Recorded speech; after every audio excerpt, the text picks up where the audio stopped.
তো বিভিন্ন গুনাহে কাফারা হিসাবেও এটা নির্ধারিত করা হয়। আসসালামু আলাইকুম ওয়া রাহমাতুল্লাহি ওয়া বারাকাতুহু। আজকের ভিডিওতে খুবই গুরুত্বপূর্ণ বিষয় নিয়ে এসেছি। ভাই ও বন্ধুরা, দাসের সাথে সহবাস সম্পর্কে ইসলাম কি বলে?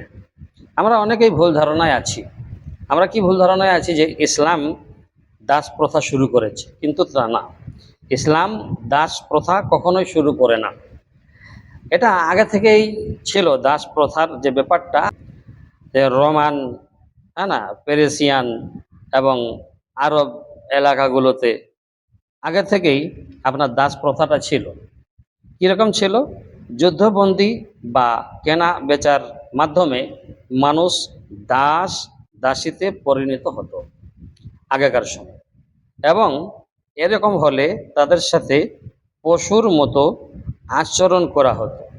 জি, কিন্তু ইসলাম এই অমানবিক প্রথাকে সরাসরি তো শেষ করে না। এটা সরাসরি নিষেধ করে না, তার পরিবর্তে ধাপে ধাপে এটাকে শেষ করেছে, ধাপে ধাপে এটাকে বিলুপ্ত করা হয়েছে। তো ধাপে ধাপে দূর করা হয়েছে। এটা এমন একটা অতুলনীয় ব্যবস্থা ইসলাম নিয়েছে, যার কারণে এই ব্যবস্থা করে ইসলাম এই কাজটা করেছে। আর দ্বিতীয় কথা হলো, ইসলাম দাস মুক্ত করাকে বড় সওয়াবের কাজ বলেছে। জি, রাসূলুল্লাহ সাল্লাল্লাহু আলাইহি ওয়াসাল্লাম বলেছেন দাস মুক্ত করার ব্যাপারে, যে তোমরা দাস মুক্ত করলে তোমরা নেকি পাবে, বড় সওয়াবের কাজ বলা হয়েছে। তো বিভিন্ন গুনাহের কাফারাও হতে পারে এতে, দাস মুক্ত করাতে। তো বিভিন্ন গুনাহের কাফারা হিসাবেও এটা নির্ধারিত করা হয় যে দাস মুক্ত করে দাও, গুনাহের কাফারা হবে। এখন ব্যাপার হলো, দাসীদের সাথে দাস দাসী হয় না, তো দাসী মহিলাদেরকে বলে, মেয়েদেরকে। তো দাসীদের সাথে শারীরিক সম্পর্ক, এটা কতটুকু আপনার দিকে ইসলামিক ব্যাপার, কতটুকু শরীয়ত ভিত্তিক, জায়েজ, হ্যাঁ কি নাজায়েজ, এটা কি বলা হয়েছে ইসলামে? তো ইসলামে বলা হয়েছে যে প্রথম যুগে যখন যুদ্ধবন্দী হিসাবে দাসীরা মিল্কুল ইয়ামিন, হ্যাঁ না, মিল্কুল ইয়ামিন, অর্থাৎ মিল্কুল ইয়ামিন বলা হয় অধীনস্থ নারী, অধীনস্থ নারী।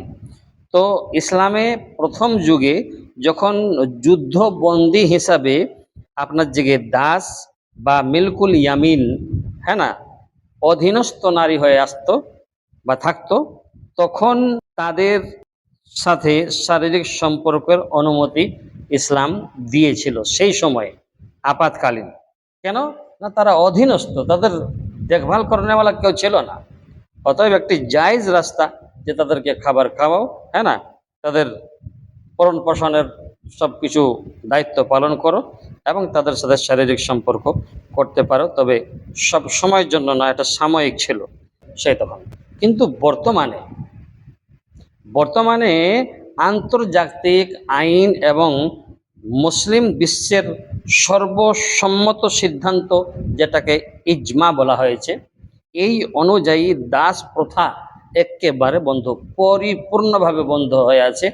আর দাস দাসীর প্রথা এই জগতে নেই।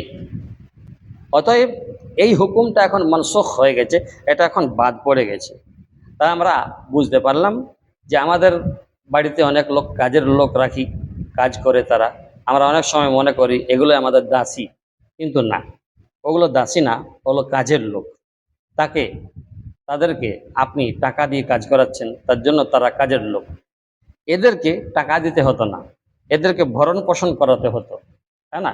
যুদ্ধক্ষেত্র থেকে যারা জিতে আসতো, গনিমতের মাল হিসাবে রাসূল সাল্লাল্লাহু আলাইহি ওয়াসাল্লাম সাময়িকভাবে, তারা যেহেতু অধীনস্থ নারী ছিল, তাদের দেখভাল করানোওয়ালা তো কেউ ছিল না। তো দেখভাল যাতে তাদের হয়, তাদের একজন গার্জিয়ান হয়, তারাকে যে গাইড করে রাখতে পারবে, তাদের সম্মান যে বাঁচাতে পারবে, এই সব জিনিসগুলোকে লক্ষ্য করে সেই সময়ে সীমিত সময়ের জন্য, একটা নির্ধারিত সময়ের জন্য রাসূল সাল্লাল্লাহু আলাইহি ওয়াসাল্লাম বলেছিলেন যে হ্যাঁ, আপাতত তাদের সাথে শারীরিক সম্বন্ধ করতে পারো। কেউ যদি মনে করে কাজের লোক দাস আমাদের, দাসী আমাদের, কিন্তু না, সেটা ভুল ধারণা। তো ভালো থাকবেন। আসসালামু আলাইকুম ওয়া রাহমাতুল্লাহি ওয়া বারাকাতুহু।